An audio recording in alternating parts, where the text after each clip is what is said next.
Well, this is a very exciting day, long in the making, and many countries have just received their notice, and everybody wants to be a part of it. And we'll work with many others, including the United Nations. But I want to thank you all for being here. Yesterday, we had an incredibly successful visit with many of the world's top business leaders, the best, the biggest, most successful, and foreign heads of state. And now we have one of the most important meetings of all, the official formation of what is known as the Board of Peace. I want to thank the Secretary of State, Marco Rubio, Special Envoy Steve Witkoff, and Jared Kushner, and their extraordinary work. I mean, they've done an amazing job. We have peace in the Middle East. Nobody thought that was possible. We've settled 8 wars, and I believe another one's coming pretty soon. You know what that is? The one that I thought was going to be an easy one. It's turned out to be probably the most difficult. Last month, 29,000 people died, mostly soldiers. Ukraine, Russia. Think of that, 29,000, 27,000 in the month before, 26,000 in the month before that. It's terrible. But we have meetings and we think we're making a lot of progress. Thanks as well to Secretary Scott Bessent, Howard Lutnick, and Chris Wright, U.S. Trade Representative, Jamieson Greer. They're all doing such an incredible job. Ambassador Callista Gingrich, who is here, doing a fantastic, really fantastic work. Thank you, Callista. And many other members of my administration who are so committed to peace, and they're also committed to great success. Very importantly, let me recognize the very first group of distinguished members of the Board of Peace. They will be introduced by name in just a moment. Caroline will be doing that introduction. And to each and every one of you, we are truly honored by your presence today. Leaders of countries, in most cases, very popular leaders. Some cases, not so popular, but that's the way it goes in life. Thanks as well to President Karol Nawrocki of Poland, who's a fantastic man. He just won a very big election. I'm very proud of him.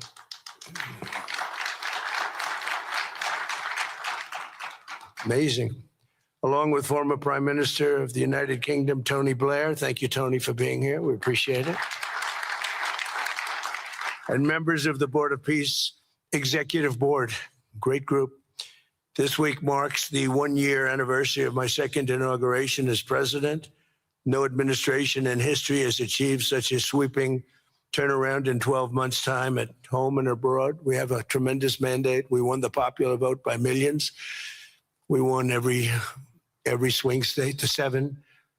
They were saying, can he win all 7? Is it possible? Because it's not done. And we won all 7. We have a great mandate back at home. As I said yesterday, the U.S. economy is booming with virtually no inflation. It was 1.2% for the last 3 months. And we inherited the worst inflation in the history of our country. And we have economic growth now of 5.4%, it looks like. And I think that number can double and triple if we do the right things. And if we change thinking so that if you announce good numbers, the markets go up, instead of if you announce good numbers, the market goes down because everybody tries to kill it by lowering or raising interest rates depending on the situation. When America booms, the entire world booms. And we have secured commitments for over $18 trillion in new investment coming into our country, which is a record by many times over, not just by a little bit, by many times. There's no country ever in history that's gotten anywhere near that number. Slashed our trade deficit by 77%. This is in 1 year. Yesterday was 1 year. And signed historic trade deals with nations from all over the globe. Today, the world is richer, safer, and much more peaceful than it was just 1 year ago. We put out all those fires. A lot of people didn't know, including me, that some of those wars were going on. And some of them were going on for, in one case, 32 years, in another case, 35 years, and another one, 37 years. We were very happy to stop the war that had started with India and Pakistan, two nuclear nations. And I was very honored when the Prime Minister of Pakistan said President Trump saved 10 and maybe 20 million lives by getting that stopped just before bad things were going to happen. As president, I ended those 8 wars in 9 months, including Cambodia and Thailand. And by the way, many of the leaders are here.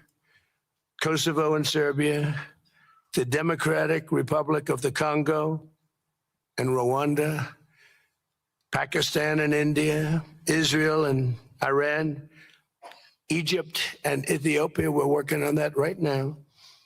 I met yesterday with a very good general and a very good leader of Egypt. We're working on a dam that was built, which precludes the Nile River from getting water. It's a little tough situation, but we'll get that settled. I really had it just about settled in my first term, and then we had a rigged election. Took me out of commission for a little while, but here I am back. We'll get it settled. But it's a pretty tough situation. A dam was built and the water doesn't come down to the Nile. When I think of Egypt, I think of the Nile, but I think of the Nile with water in it. Armenia and Azerbaijan, who, I mean, a lot of these leaders have become my friends. They become my friends. They're here. And of course, the war in Gaza, which is really coming to an end. We have little fires that we'll put out, but they're little. They were giant, massive fires, and now they're down to little fires, so we can put them out very easily. We have 59 countries that are involved in peace in the Middle East. Many of them not in the Middle East. They're near the Middle East, but they're not in the Middle East. And many have said that if Hamas doesn't do what they promised they would do, and I think they probably will, but they were born with rifles in their hands. Literally born. The first day they had a rifle put into their hands, but they have to give up their weapons. And if they don't do that, it's going to be the end of them. But many countries have told me, we want to go in and do it. And they really aren't countries that you traditionally think of as being involved in that. But that's a fire. Hezbollah in Lebanon, we have to do something about that. But these are, I call them remnants. They're small remnants compared to what it was before. It was massive, large, powerful countries fighting each other. In another great victory for the ultimate goal of peace in June, we obliterated Iran's nuclear enrichment capacity with Operation, we call it Operation Midnight Hammer. It was midnight, it was dark, no moon, and every single one of those bombs from the B-2 bombers hit the air shafts and went deep into the earth and totally obliterated everything that they were doing. They were 2 months away from having a nuclear weapon. Can't let that happen. And Iran does want to talk, and we'll talk. We've also hit ISIS in Syria, and very strongly, as you know. In my first administration, I took out al-Baghdadi, the founder of ISIS, and he was trying to start it up again because due to the tremendous talent of General Raisin Kane, as I call him, he wiped out ISIS in a period of 3 weeks in my first term. You know, we had a great first term, but the second term is, I think, blowing it away, actually. But we took out ISIS, and we had, it was gone, but during the Biden administration, it formed again a little bit. We hit it very hard in Syria. And Syria, by the way, I spoke with the president, is making a lot of progress, tremendous progress, actually. We're very happy about that. We took off all sanctions, which gives them a chance to breathe. And he is working very, very hard, and I think he's going to put it all together. So many things are happening, many good things. Threats to Europe and America, the Middle East, and other places are really calming down. It's a lot different than it was just 1 year ago. Just 1 year ago, the world was actually on fire. A lot of people didn't know it. And in Nigeria, we're annihilating terrorists who are killing Christians. We've hit them very hard. They've killed thousands and thousands of Christians. What's that all about? Much of this unprecedented success is possible because I rebuilt our military in my first term, and now we're making it even stronger. We have a budget of over $1 trillion this year, and next year we're going to 1.5 trillion. Our country's never done better economically. We're taking in numbers that we've never taken in, not only the fact that the investment is at 18 trillion plus, but our jobs numbers, everything is, I think, maybe better than ever before. I think you're going to see and a lot of you are investing in our country. I think you're going to be extremely happy with your investments. I think you'll see numbers like you haven't seen before. I also secured commitments from virtually all NATO allies to increase their defense spending to 5% of GDP. Everybody but Spain. I don't know what's happening with Spain. Why would they not do that? They want a free ride, I guess, huh? Every country but Spain increased to 5%. I don't know why. We're going to have to talk to Spain. With America's renewed attention to security of the Western Hemisphere, I've stopped the invasion on our southern border and designated the drug cartels as foreign terrorist organizations. And you probably saw that we've virtually stopped almost 100% all drugs coming in by water. Now we're going to stop them on land. The land is easy. The water is tough. But that's down now. I heard it just last night. It was 97. Now it's 98.1%. And we're trying to figure out who are the 2% that are willing to get onto those boats. I don't think they watch television or the news. But we've taken out almost 100% of all of the drugs coming into the United States by water. And now we'll, I think, very easily stop them on land. That's the easy part. We wanted to wait till the other was taken care of. And earlier this month, thanks to the unrivaled skill, power, and might of the U.S. military, we have the most powerful military in the world by far. We captured the outlaw dictator, Nicolas Maduro, and the people of Venezuela are very happy about it. And we're having great relationships with the new leaders of Venezuela. The relationships have been good. We're opening up the country to our giant oil companies, and it's going very well. We've already taken out, think of this, 50 million barrels of oil, and a lot of that's going to go back to Venezuela. They'll do more income with us in a short period of time than they did in years, because as much oil as they have, and they have a lot, just about the most. After us, there's a couple of countries that are in that category, but we have the most, actually, and they're second between Venezuela and us. We have 62% of the world's oil, but they have very little production, so they'll have a lot of production. All the oil companies, we had meetings, you probably saw, all the oil companies want to go in. They want to go in immediately. They're already touring the sites. But our military was amazing. That strike was amazing. We had a second wave coming. We didn't need it. They said, no second wave. We don't want a second wave.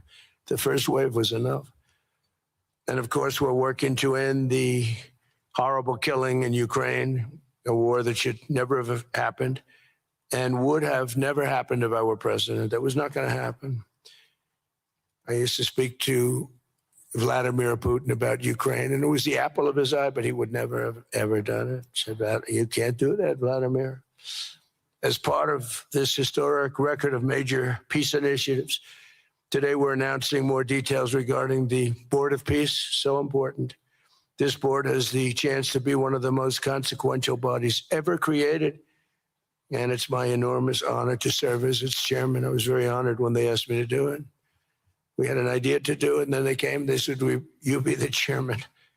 And but I take it very seriously. We have a great group of people, and incredible young people that are leading it from within.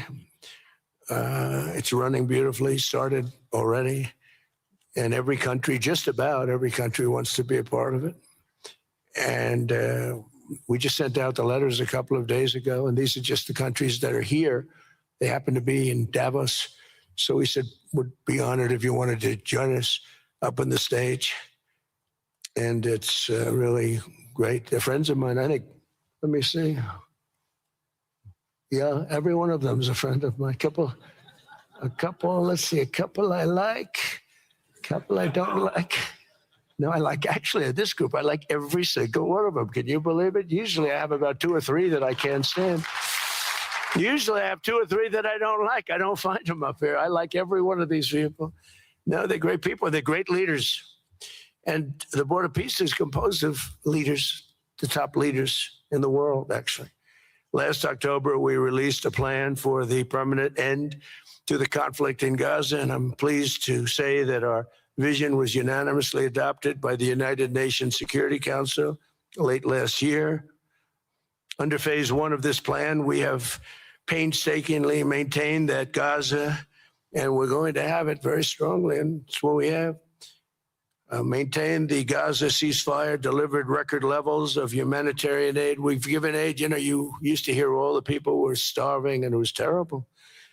Now we have, you don't hear that anymore. We've delivered record levels of humanitarian aid. I want to thank the United States, but I want to thank some of the countries that are sitting right up here, because they've sent great aid, aid also in the form of money, where we go out and purchase food, and you don't hear those stories anymore with people starving. And secured the release of all 20, we secured the release of all 20 living hostages. Now I want to thank Steve Witkoff and Jared and everybody for working so hard. They worked so hard, but there were 20 remaining living hostages. Now we got hundreds out, but the last 20, I said, boy, that's going to be a tough one. I said that a year before. And it was a tough one, but we got them. Got all 20, every one of them. And we had also about 28 that were dead, but the parents wanted them just as though they were living, just as much. Some cases, it almost seemed more. It was amazing, actually, the love. But their boy had been killed in just about all cases, young men. Their boy had been killed, and they wanted the body of their boy, and it looked like it couldn't be done. And with the exception of one, and we're close on the track of that, we've got them all, every single one of them, which is amazing. It's a rough job. That was a rough job. And I've been very clear that Hamas must return that last remaining deceased hostage as well, and that will be the full commitment. And then we get on to other things, and we're committed to ensuring Gaza is demilitarized, properly governed, and beautifully rebuilt. It's going to be a great plan, and that's where the Board of Peace really started. And I think we can spread out to other things as we succeed with Gaza. We're going to be very successful in Gaza. It's going to be a great thing to watch. And we can do other things. We can do numerous other things. Once this board is completely formed, we can do pretty much whatever we want to do. And we'll do it in conjunction with the United Nations. You know, I've always said the United Nations has got tremendous potential, has not used it. But there's tremendous potential in the United Nations. And you have some great people at the United Nations. But so far it hasn't, on the 8 wars that I ended, I never spoke to the United Nations about any of them. And you would think that I should have. You would think they could have done those 8 wars, but they couldn't have. And they tried, I guess, in some of them, but they didn't try hard enough. But there's tremendous potential with the United Nations. And I think the combination of the Board of Peace with the kind of people we have here, coupled with the United Nations, can be something very, very unique for the world. It's for the world. This isn't United States. This is for the world. As everyone can see today, the first steps toward a brighter day for the Middle East and a much safer future for the world are unfolding right before your very eyes. Together, we are in a position to have an incredible chance. I don't even call it a chance. I think it's going to happen.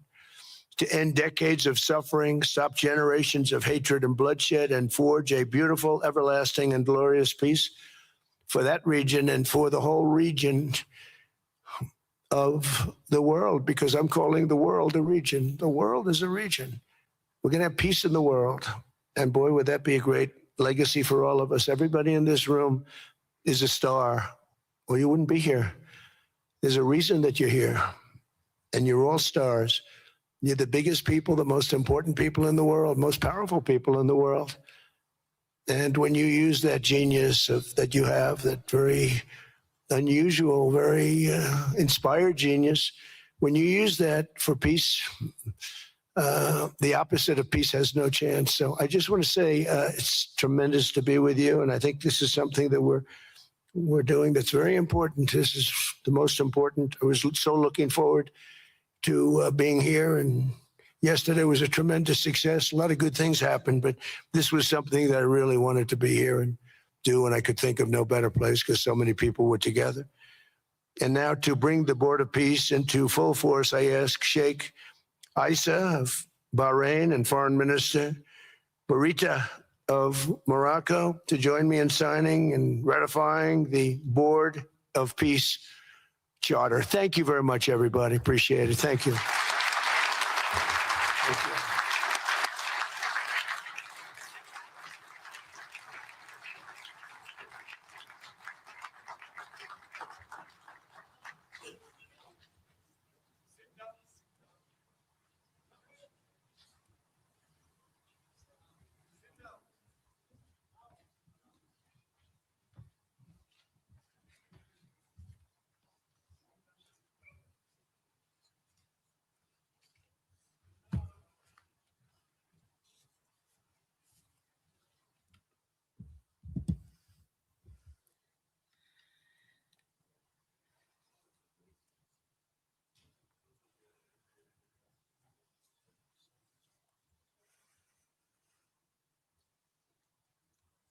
Okay.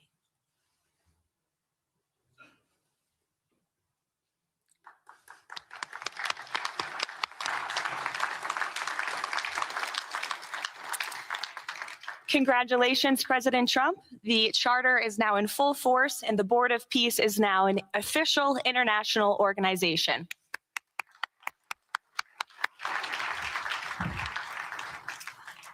We will now continue the signing ceremonies, beginning with the President of Argentina and the Prime Minister of Armenia.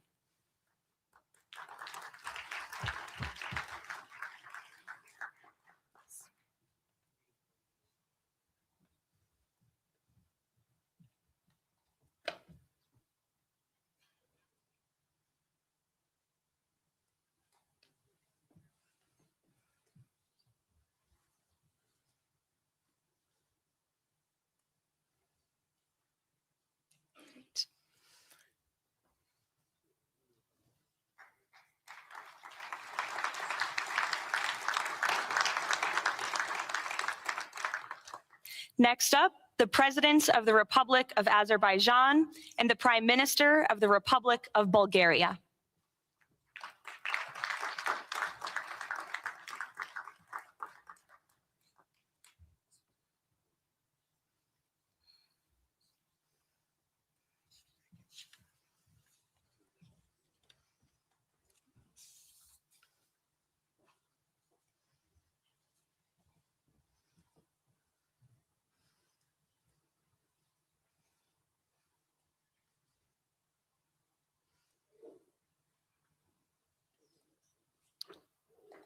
Thank you. Next, the Prime Minister of Hungary and the President of the Republic of Indonesia.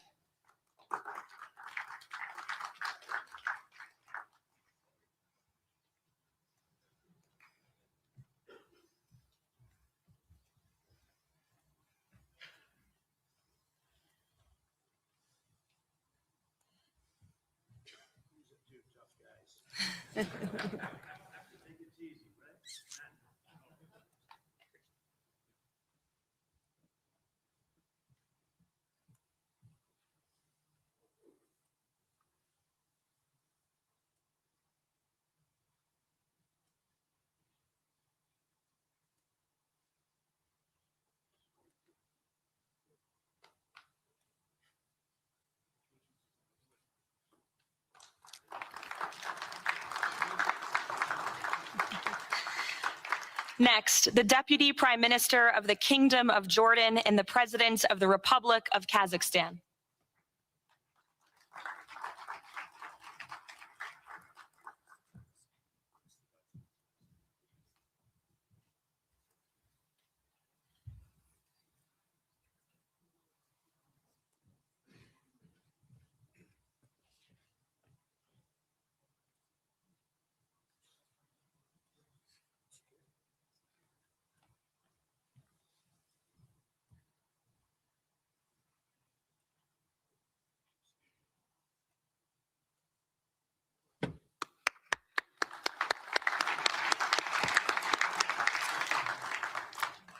Next, the President of the Republic of Kosovo and the Prime Minister of the Islamic Republic of Pakistan.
That's it.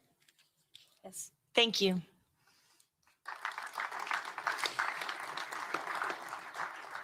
Next, the President of the Republic of Paraguay and the Prime Minister of the State of Qatar.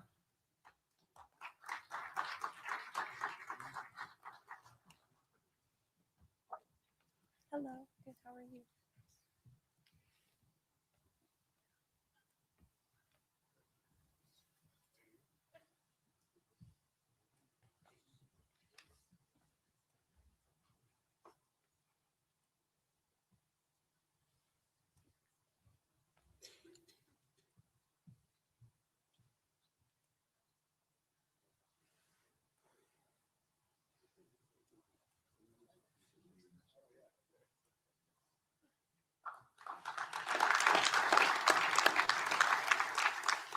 Next, the Minister of Foreign Affairs of the Kingdom of Saudi Arabia and the Minister of Foreign Affairs of the Republic of Turkey.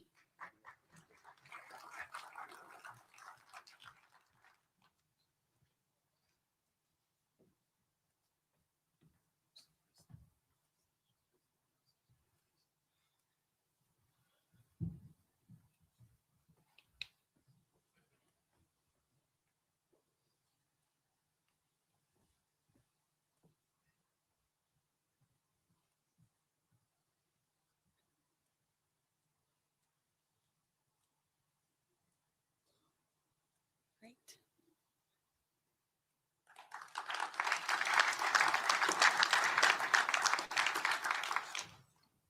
Next, the Chairman of the Executive Authority Affairs of the UAE and the President of the Republic of Uzbekistan.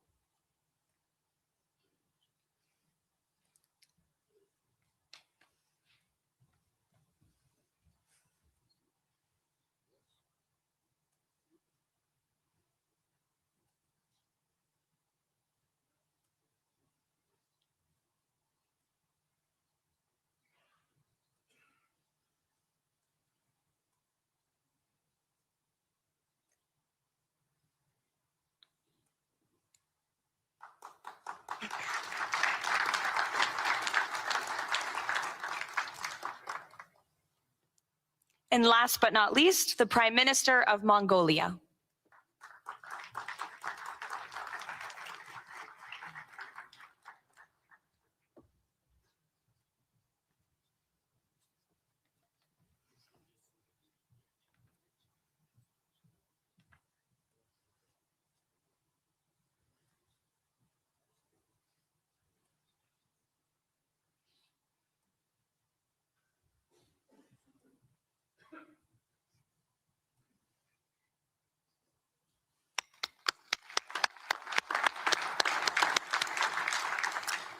Congratulations, everyone. This concludes the signing ceremony. If President Trump and all of the Board of Peace members could please join the president around the table. The president is now going to sign the inaugural resolution that will resolve the Board of Peace's Gaza mandate per the United Nations Security Council Resolution 2803.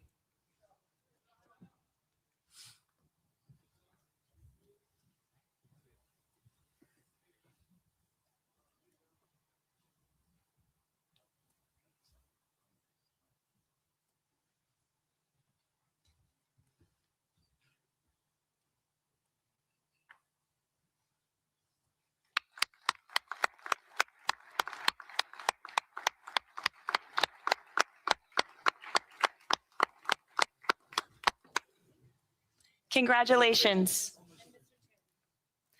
If President Trump and all Board of Peace members could please take their seats in the front.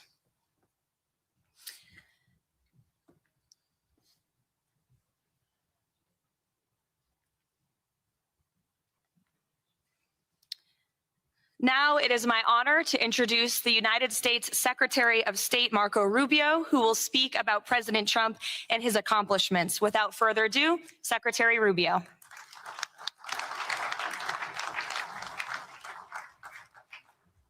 Thank you very much. It's an honor to be here today. It's an honor to serve as the Secretary of State during a historic presidency.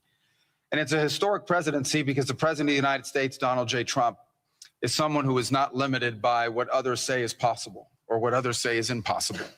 He's not limited by some of the things that have happened in the past, and he's willing to talk to or engage with anyone in the interest of peace, always putting the American people and our national security first, but understanding that in the world that we share with so many others, peace is paramount to all of us. We are here today because of President Trump's vision. If we go back just a few months ago, people thought what was happening in Gaza was impossible to solve. 28 hostages that were dead, others that were still living, all these hostages that were being held. No one thought that that would ever come to a resolution without more fighting and more bloodshed along the way. In fact, frankly, many thought it was intractable. And sadly, many of the institutions that have served us well, in many cases for the last 70 years, were unable to do anything about it. But President Trump had the vision and the courage to dream the impossible, to believe that it was doable, and to pursue it with all of his heart. And he was in that capacity assisted by an extraordinary team. And I think both Jared and Steve deserve a tremendous amount of credit. Jared Kushner and Steve Woodcock for all the work they've put in. And all of our partners here today. And now we have this Board of Peace, who I believe's possibilities are endless. Obviously, with a focus first and foremost on making sure that this peace deal in Gaza becomes enduring. And I know this president has it as his highest priority and will give it everything he has to make sure that this is successful. I also want to acknowledge the extraordinary leaders that are here today. This is not just a Board of Peace, this is a Board of Action. Just like President Trump is a president of action. A lot of times people like to give speeches. I've been to many of these forums, and they're not useless, and they're not, they have utility in many cases.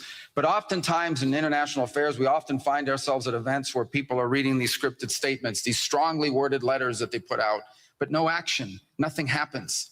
This is a group of leaders that are about action. And the President of the United States is a president of action, of getting things done. And today is the beginning of that, of a new era and a new stage that we think is so important as a model to the rest of the world of what is possible. And clearly the focus is right now on Gaza and making sure that the plan that's about to be presented to you here today, this vision for the future of Gaza, this vision for the future of the region, is not just possible and promising. It is our destiny if we put the time and the effort that it requires, as I know this board will do. But I also think it will serve as an example of what's possible in other parts of the world. Without losing focus on what's before us now, this is what's possible for other places and other conflicts that seem impossible to solve right now. So I want to, on behalf of the United States, on behalf of the team that worked so hard on this, thank every single one of the leaders that are here today and all of the countries that have committed to joining, and many others who are going to join. Others either are not in town today or they have to go through some procedure internally in their own country because of constitutional limitations, but others will join. Many want to be a part of this effort because it is going to be a successful effort. And you see it reflected here today among countries of different backgrounds from different parts of the world, majority Christian, some, majority Muslim, others, who've come together. In fact, former adversaries who have joined here as part of this Board of Peace. And all was possible, and I want to acknowledge this again, because of the vision and the drive of the President of the United States. So thank you all for joining us here today. We appreciate it very much.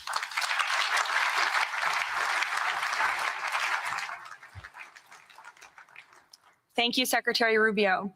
Please, if you could now turn your attention to the screens for a video message from the head of the National Committee for the Administration of Gaza, Dr. Ali Shaith.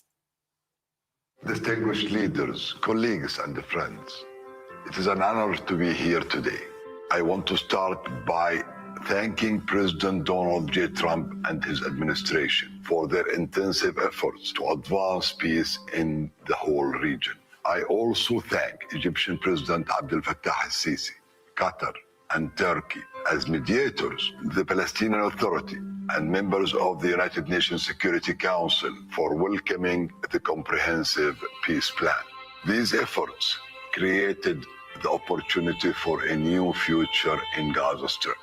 But what will really matter is what comes next. This transition will succeed only if it delivers real, tangible improvements in daily life for Gazans. As Chief Commissioner of the National Committee for the Administration of Gaza, it's my responsibility to turn this moment into action, to restore order, to rebuild institutions, and to create a future for the people of Gaza defined by opportunity and dignity, under the principle of one authority, one law, and one weapon. As a first step, I am pleased to announce the Rafah crossing will open next week in both directions. For Palestinians in Gaza, Rafah is more than a gate. It is a lifeline and symbol of opportunity. Opening Rafah signals that Gaza is no longer close to the future and to the war. I want to be clear, there is much more work ahead, and none of it is easy. The road forward will involve difficult decisions and setbacks, but this is a real step, and it marks a new direction.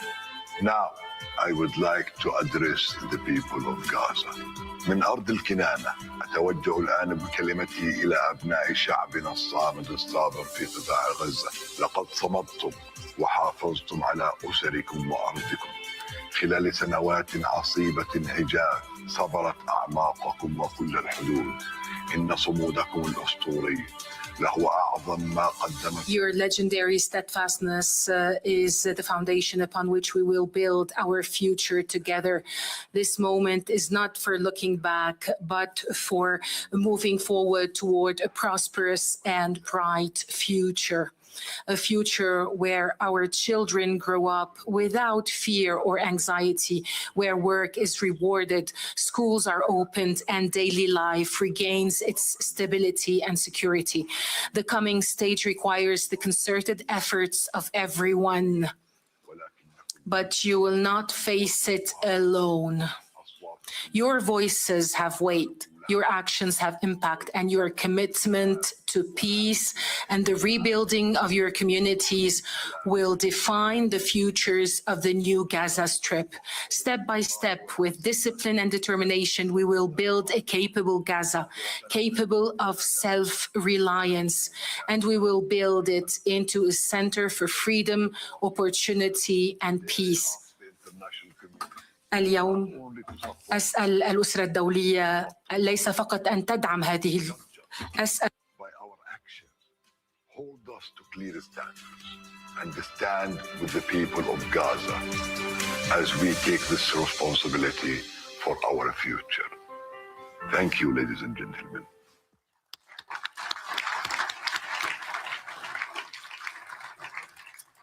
I now would like to welcome to the podium U.S. Special Envoy Steve Witkoff and Jared Kushner.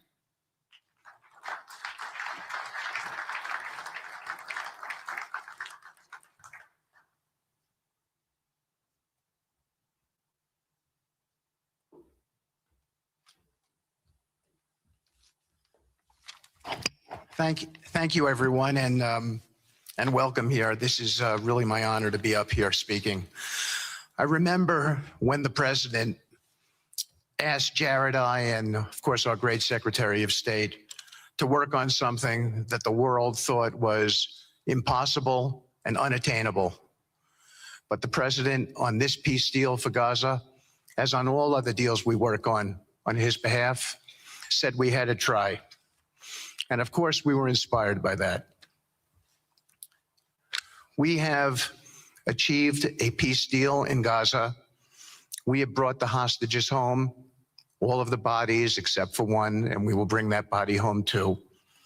And maybe most importantly, we have created a sense of hope for what the future can bring in Gaza and all other places where the board of peace will operate. And I am so honored, Mr. President, to have worked on this on your behalf. I'd like to thank some people here who are here with us tonight who have done so much, done indispensable work to bring this deal together. Sheikh Mohammed, my good friend from Qatar, and Ali Al-Tawadi, Hakan, Fidan, and Ibrahim, General Hassan, and Foreign Minister Badr Abdulati, and of course, President Sisi, and Prime Minister Netanyahu, former Special Envoy Ron Dermer, and Michael Eisenberg for all that they did. I would also like to thank our core working group and members of the Board of Peace who have been working nonstop on behalf of this incredible, noble effort, around the clock for months on end, sacrificing time with their families and their own personal lives because they believe in the mission and the vision that the president has set out for us. I'd also like to thank, those people include Tony Blair, Yakir Gabay, Josh Grunbaum, Aryeh Lightstone, Laron Tonkman, Admiral Cooper, General Frank, and I probably have forgotten some along the way. And then perhaps most importantly, I want to thank our administration. We have an incredible team. It's amazing to work for this administration. I think you see the results that we get on behalf of the president because he inspires us so much. So I'd like to thank the Vice President of the United States, J.D. Vance, for all of his help and guidance, our Treasury Secretary, of course, the Secretary of State, who we work hand in glove with, and a special thanks to our Chief of Staff, Susie Wiles, who is always available to us for consultation, for steering, and for all else that she does. Thank you.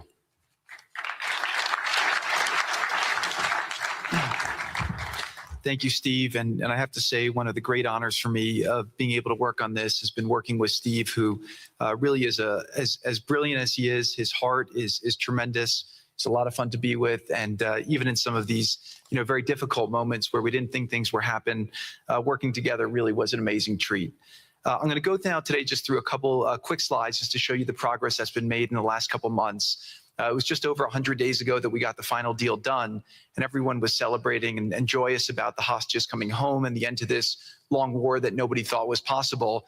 And Steve and I were panicking, saying, what do we do next? How do you implement peace? And as you guys know, peace is a different deal than a business deal because you're changing a mindset. And in Israel, there was 2 years of very intense war.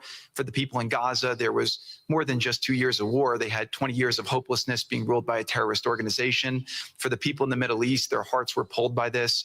And throughout the entire world, it really was weighing on us. And so we needed to think about, what do we do next? How do we change the habits? How do we change the behaviors? And we really got to work right away. And the team that Steve thanked, including the White House team and the team, the volunteers, it's really been an incredible effort, very entrepreneurial. And we really did it in the way. I've been working now with President Trump for 10 years on politics. And what continues to amaze me is that he always takes a first principles approach and says, what's the most optimal outcome? Aim for that. Whereas politicians are always focused on the downside or what could go wrong or how to make it a little bit better. He always says, aim for the best possible and do your best to get there. And if everyone thinks it's impossible, that's even more reason why you should aim for it. And so really thank you for the leadership and the inspiration for doing this. And I think you'll see today we've achieved more than thought was possible. And our ambition is still to go for something, I think, better than most people think is possible as well. So let's see if these things work. They never usually work. Good. So quickly, I'll go through this 2-year war, 90,000 tons of munitions. There's over 60 million tons of rubble there, and tens of thousands of fatalities. Through the ceasefire, we were able to get to the 20-point plan, ceasefire, release of hostages. Getting the UN resolution passed was a huge, huge effort, really thanks to Mike Waltz and the whole team there. They did an incredible job. And we've then, with the help of the UN, we've worked very, very well with them. This is why you need a new organization like the Board of Peace to work with the UN. I want to thank Tom Fletcher, did an incredible job of really getting it going. We've done historic humanitarian aid. Going forward, number one thing is going to be security. Obviously, we've been working very closely with the Israelis to figure out a way through de-escalation. And the next phase is working with Hamas on demilitarization, which I'll talk about in a second. But without security, nobody's going to make investments. Nobody's going to come, build there. We need investments in order to start giving jobs. We want to take these people. 85% of the aid of Gaza, 85% of the GDP of Gaza has been aid for a long time. That's not sustainable. It doesn't give these people dignity. It doesn't give them hope. And so we want to use free market economy principles. A lot of what President Trump spoke about that he's doing in America, we want to bring the same mindset, the same approach to a place like Gaza to give these people the ability to thrive and have a good life. Let's see. So on the aid, I mentioned the UN. So now people are talking about famine. 100% of the food needs are met, and that's been overabundance. The cost of goods have gone down tremendously. Over 55,000 trucks have gone in, and over 1.4 million pallets. So it's been the largest humanitarian effort done into a war zone that anyone's been able to tell us about. This really has been a great joint effort that everyone's been able to do, and so it's a great thing. We all just heard from Ali. We have been so impressed. Steve and I were speaking to him and the entire committee. Such bravery of these people to step up. And we've worked with the Palestinian Authority, who's been helping us as well. But this committee is the first time it's a technocratic, apolitical committee. I really want to thank the Arab partners for helping us select the right people to do this. And we just need to believe in them and support them. I put this up here. It's probably a little too small for me to read, but this is really important if you saw the mission statement. So Hamas's mission statement was, we need to destroy the state of Israel. That has not worked well for the people, as we've seen. Their mission statement is, we are committed to establishing security, restoring the essential services that form the bedrock of human dignity, such electricity, water, healthcare, and education, as well as cultivating a society rooted in peace, democracy, and justice, operating with the highest standards of integrity, transparency. So these are the basic things. Their goal is to have peace and to help their people, which is an obvious mission statement for a government, but actually fairly novel for Gaza. So we did a master plan. We brought in, I thank Yakir Gabay, who's one of the most successful real estate developers and brilliant people I know. He's volunteered to do this, not for profit, really because of his heart. He wants to do this. And we've developed ways to redevelop Gaza. Gaza, as President Trump's been saying, has amazing potential. And this is for the people of Gaza. We've developed it into zones.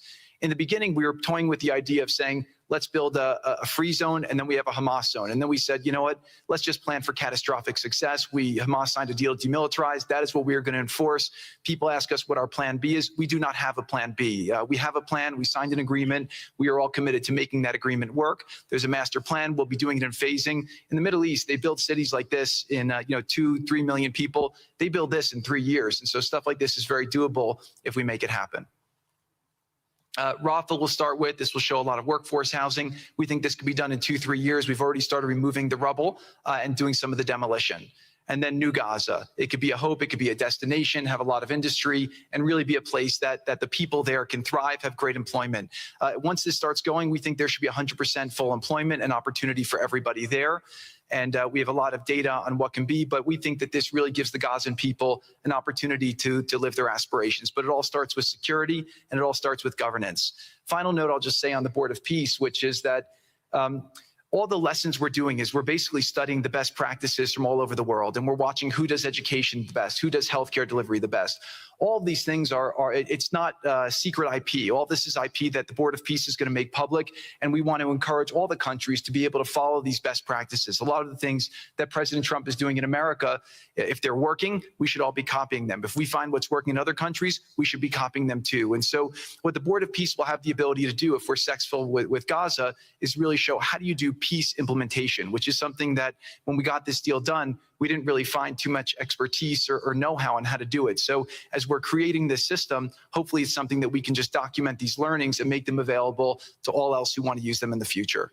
So demilitarization, this is something we're starting now that we have a new government in Gaza. This government will be working with Hamas on the demilitarization to really take the principles that were agreed to in the document to the next phase. And hopefully that will be successful. Without that, we can't rebuild. So if Hamas does not demilitarize, that will be what holds back Gaza and the people of Gaza from achieving their aspiration, and that's very important. So the next 100 days, we're going to continue to just be heads down and focused on making sure this is implemented. We continue to be focused on humanitarian aid, humanitarian shelter, but then creating the conditions to move forward. So thank you. Final point I'll just make is this is really only possible because of the work of so many people and President Trump's great leadership. But a lot of you have been asking, how can we help? So the countries have all been incredibly generous. We'll be doing the first conference where we'll announce a lot of the contributions that will be made in a couple weeks in Washington. From the private sector, there'll be amazing investment opportunities. I know it's a little risky to be investing in a place like this, but we need you to come, take faith, invest in the people, try to be a part of it. And then finally, I'll just talk to people on the media and on the social media, which is, this deal only happened because we worked with Israel, we worked with Turkey, we worked with Qatar, we worked with Saudi, we worked with Egypt. I mean, everyone worked together. We worked with UAE. We all worked together to make this happen. I see a lot of people trying to escalate, criticizing Israel or Israelis criticizing Turkey or Qatar. Just calm down for 30 days. I think that the war is over. Let's do our best to try working together. Our goal here is peace between Israel and the Palestinian people. Everyone wants to live peacefully. Everyone wants to live with dignity. Let's put our efforts towards promoting those who are doing the work to build this up, like Ali and his committee. Let's focus on the positive stories, and let's just calm down, turn a new chapter. And if we believe that peace is possible, then peace really can be possible. So we're going to continue to work every day. We need all of your help to do it. And again, I just really want to thank President Trump for his leadership in doing this. This would not have been possible without your commitment to this. Everyone thought it was impossible to end this war. You never gave up. You never stopped. Every time there was a setback, you told us to try harder. You gave us different ideas. And we've made several impossible things happen just in Gaza to date. And there's no reason why we shouldn't be able to make even more impossible things happen. So really thank you for your amazing leadership.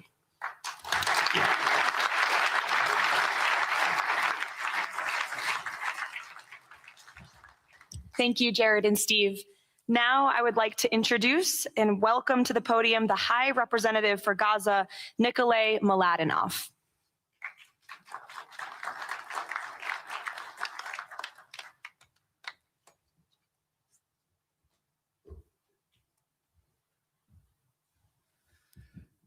Mr. President, it's a great honor and a massive responsibility for me, for my team, for all of us to be here with you to begin this journey.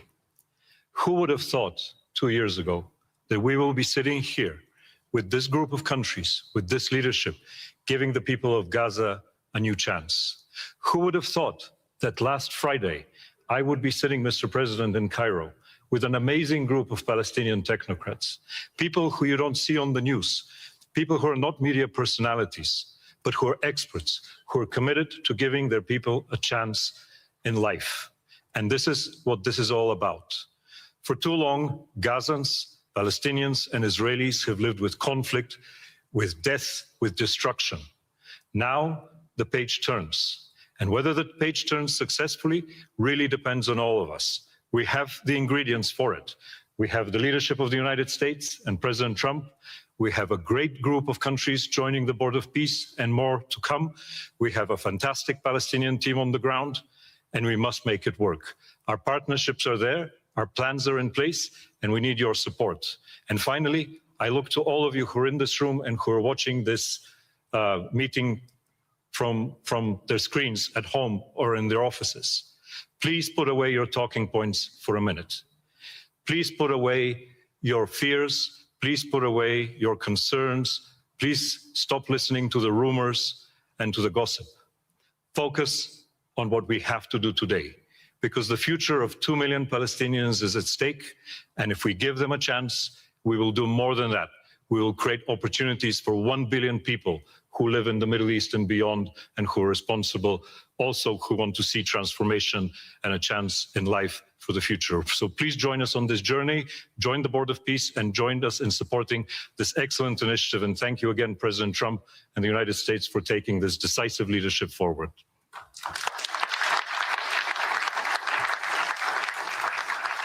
Thank you. President Trump, would you like to make some concluding remarks?